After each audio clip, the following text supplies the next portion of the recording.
எல்லோருக்கும் வணக்கம். Aadhira's kitchen YouTube சேனலுக்கு உங்களை அன்போடு வரவேற்கின்றேன். நல்லதே நினைப்போம், நல்லதே நடக்கும்னு சொல்லி இந்த பதிவை நான் ஆரம்பிக்கிறேன். பதிவுக்குள்ளே போகிறதுக்கு முன்னாடி நம்ம சேனல் உங்களுக்கு இந்த வீடியோ பிடிச்சிருந்துன்னா ஒரு லைக் கொடுங்க. இல்லைன்னா இந்த வீடியோ எல்லோருக்கும் சென்றடையும். உங்கள் கணவரிடம் தவறான முறையில் கள்ளத் தொடர்பில் உள்ளவர்களை எளிதாக பிரித்து உங்களிடமே வந்து சேருவார். அருமையான தாந்திரிகம், பிள்ளைகளுக்கு கூட செய்யலாம், மிக மிக சக்தி வாய்ந்தது அப்படின்னு தலைப்பு போட்டிருக்க இல்லைங்களா? அது என்னென்னு பார்க்கலாம். இப்போது நிறைய பேர், நான் எப்பயோ ஒரு வீடியோ போட்டிருந்தேங்க, அந்த வீடியோவை இப்போ பார்க்குறாங்க நிறைய பேர். ஏன்னா இந்த கள்ள தொடர்பு என்பது ரொம்ப இப்போ எல்லாருடைய வாழ்க்கையிலும் ஏதாவது ஒரு வழியில் ஏதாவது ஒரு முறையில் வந்து சேருது. இது எவ்வளோ ஒரு மன உளைச்சலை அந்த பெண்களுக்கு உண்டாக்கும். சரி, இப்போ நீங்கள் பெண்களுக்கு மட்டும் பேசுகிறீங்களாம்மா, நாங்களும் தானே அந்த கஷ்டம் அனுபவிக்கிறோண்டு ஆண்களும் என்கிட்ட கேட்குறது உண்டு. என் மனைவி தவறான வழியில் போயிட்டுருக்காங்க, அது குடும்பமே சிதைந்து போகிற மாதிரி ஆகுது, அப்போ அதுக்கு ஏதாவது ஒரு சொல்யூஷன் சொல்லுங்கம்மான்னு என்கிட்ட ஆண்களும் என்கிட்ட கேட்குறது உண்டு.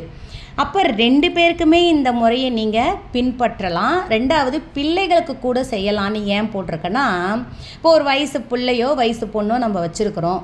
நாம் சொல்கிற இடத்துல அது கல்யாணம் பண்ணிக்கணும்னு நம்ம நினைப்போம். ஆனால் அப்படி இருக்க மாட்டாங்க. அவங்க வேறு ஒரு அந்த எப்படி சொல்கிறது, செட்டில் ஆகாத பிள்ளைங்க அப்படிலாம் இருக்கும்போது மனசுக்கு கொஞ்சம் நம்மளுக்கு கஷ்டமாக இருக்கும்.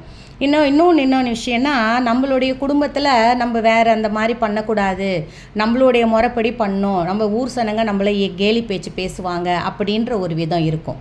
அப்புறம் என்ன பண்ணுவாங்க, வேலைக்கே போகாமல் வீட்டில் சுற்றிக்கிட்டு இருக்கிறது, சும்மாவே படுத்து சோறு சாப்பிட்றது, இப்படிலாம் ஆண் பிள்ளைகள் இருப்பாங்க. பெண் பிள்ளைகள் இருந்தால் ஒன்றும் பிரச்சனை கிடையாது. அவங்க வீட்டு வேலை கற்றுக் கொடுத்து அவங்கள ஒரு ஆண் பிள்ளைக்கு கல்யாணம் பண்ணி கொடுத்துடலாம். சரி, கணவர் இப்படி தவறான முறையில் இருக்கிறாருன்னு நம்மளுக்கு கேள்விப்படுறோம், நம்ம காதுக்கு எட்டுது, மொபைலில் ஏதோ ஒரு விஷயம் பார்த்துடுறோம். ஏன்னா இப்போ மொபைல் உன் கொண்டதாண்டா உன்னை ஃபாலோ பண்ணுதுன்ற மாதிரி அவங்க வச்சுக்கிற மொபைலே நம்மளுக்கு அவங்க என்னென்ன பண்ணுறாங்கன்றதை நம்மளுக்கு இப்போ காட்டி கொடுத்துடுது. அந்த மாதிரி விஷயங்களில் ஒன்று தான் இப்போ நான் சொல்ல போகிறது. இப்போ நீங்கள் மொபைலில் ஏதோ ஒரு மெசேஜ் பார்க்குறீங்க, அவங்க பேர் கூட உங்களுக்கு தெரியலன்னு வச்சுப்போம், ஆனால் அவர் ஏதோ தவறான யார் கூடயோ பேசிக்கிட்டு இருக்காருன்னு ஒரு மனசில் பட்டால் கூட நம்மளால் அதை தாங்கிக்க முடியாது. பயங்கரமான மன உளைச்சலுக்கு உண்டாயிடுவோம். அந்த உறவை நம்ம பிரிக்கணும். அப்போ என்ன பண்ணணும், கோவிலுக்கு போகலாம். என்ன பண்ணும் பார்த்தீங்கன்னா, ஈஸ்வரன் இருக்கிறார் இல்லைங்களா, அர்த்தநாரீஸ்வரர். அதனால தான் திருநங்கைகளை உண்மையாலும் திருநங்கைகள்னு உங்களுக்கு தெரிஞ்சதுக்கப்புறம் அவங்கள நீங்கள் ஒரு சிவனாக தான் நீங்கள் பார்க்கணும். அவங்க திருநங்கைனாலே அவங்கள கேலி பண்ணுறது, கேலி பேசுகிறது அப்படிலாம் செய்யாதீங்க. தெய்வத்துக்கு உரியவங்க அவங்க, சிவனோடைய ஒரு ரூபம்னு நினச்சி. அதனால தான் அந்த வடநாட்டு பக்கம்லாம் பார்த்தீங்கன்னா உண்மையாலும் திருநங்கைகள் இருப்பாங்க. அந்த திருநங்கைகள் போயிட்டு இந்த குழந்தைங்களுக்கு ஆசீர்வாதம் பண்ணிட்டு வரும்போது அவங்க அவ்வளோ பணம் கொடுத்து அனுப்புவாங்களாம் அவங்களுக்கு.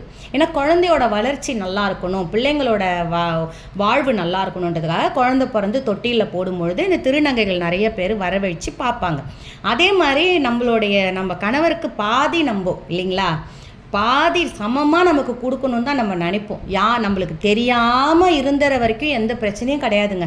அது தெரிஞ்சு போச்சு, இல்லை என்கிட்ட வர்றதே இல்லைம்மா, என்னை விட்டுட்டு போனவர் தாம்மா, என்கிட்ட ஒரு அன்பே ஒரு காட்டுறது கிடையாதும்மா, ஏதோ சம்பாதிக்கிறாரு கொடுக்குறாரு, ஏதோ வாழ்க்கை போயிட்டுருக்குது அப்படின்ட்டு கமெண்ட்ஸில் போடுறவங்களுக்கு எல்லாருக்குமே இது ரொம்ப ரொம்ப உங்களுக்கு உண்மையாக சொல்கிறேங்க, அருமையான தாந்திரிகம். இது நீங்கள் வீட்லேயே கடைப்பிடிக்கலாம். சரி, அது என்ன பண்ணணும் அப்படின்னு பார்த்தீங்கன்னா, இதற்கு ஒரு கண்ணாடி பாட்டில் வேணும்.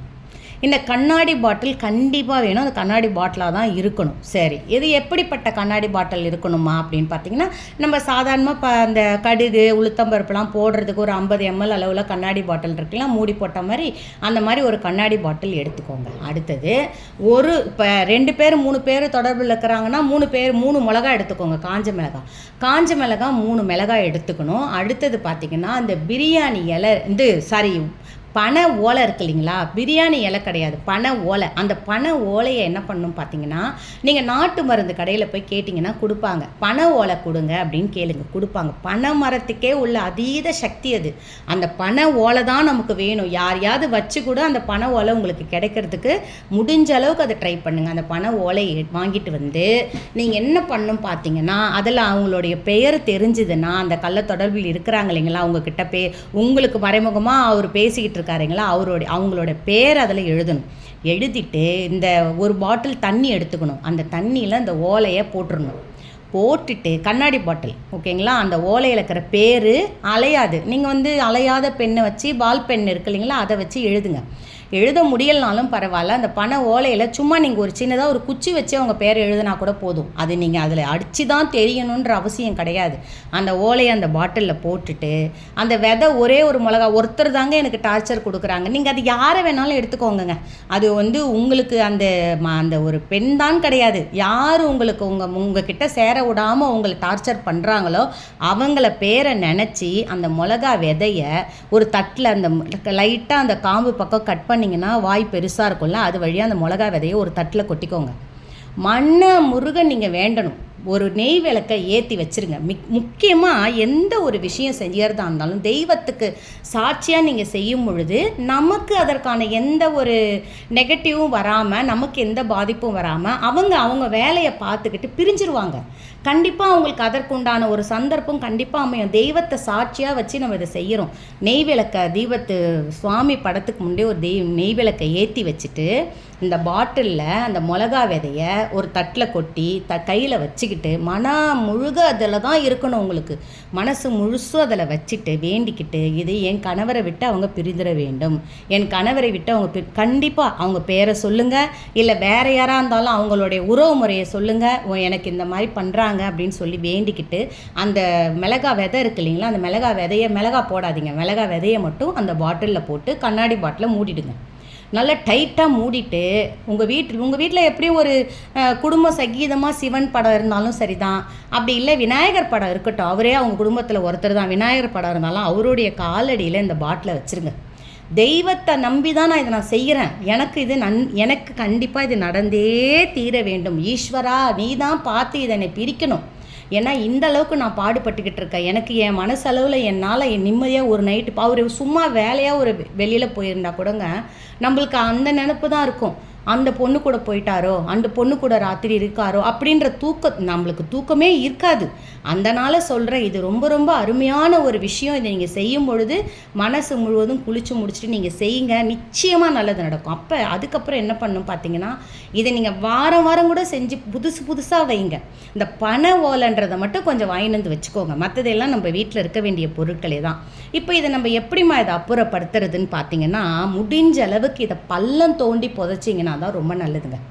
ஒரு நாள் இரவு முழுவதும் நம்ம வீட்டில் இருக்கட்டும். நிச்சயமாக சொல்கிறேங்க, எவ்வளோ நீங்கள் நம்பிக்கை வச்சு அந்த சிவன் மேலே தான் நான் சொல்கிறேங்க, தெய்வத்தின் சாட்சியாக திக்கற்றவங்களுக்கு தெய்வம் தான் துணை. தெய்வத்தின் சாட்சியாக நாம் இதை எந்த அளவுக்கு முழு நம்பிக்கை வச்சு செய்கிறோமோ அந்த அளவுக்கு அவங்கள பிரித்து கொண்டு வந்துடும். நீங்கள் இதை நம்பிக்கையோடு செய்யுங்க. அந்த தண்ணியோடு எடுத்துகிட்டு போய் பாட்டில் புதைக்க தேவையில்ல. இந்த தண்ணி, அந்த மிளகா விதை, அவங்க பேர் எழுதுன அந்த பனை ஓலை, இதை எல்லாத்தையும் புதைச்சிட்டு வந்துருங்க. நிச்சயமாக சொல்கிறேங்க, கண்டிப்பாக 100% உங்களுக்கு நல்ல ஒரு தெளிவு கிடைக்கும். உங்கள் வீட்டில் ஒரு நல்ல ரிஃப்ளெக்ஷன், நல்ல ஒரு சூழல் உண்டாகும். இதை செஞ்சுட்டு எனக்கு நல்லது நடந்துச்சுமா, ஒரே தரத்தில் செஞ்சோடனே நல்லது நடக்கும்னு யோசிக்காதீங்க. திரும்ப திரும்ப நம்ம ஒரு விஷயத்தை மனசில் நினச்சி கணவர் என்கிட்ட வந்துடணும்னு செஞ்சுக்கிட்டே இருக்கும்போது நல்லது மட்டுமே நடக்கும். நான் இன்னொரு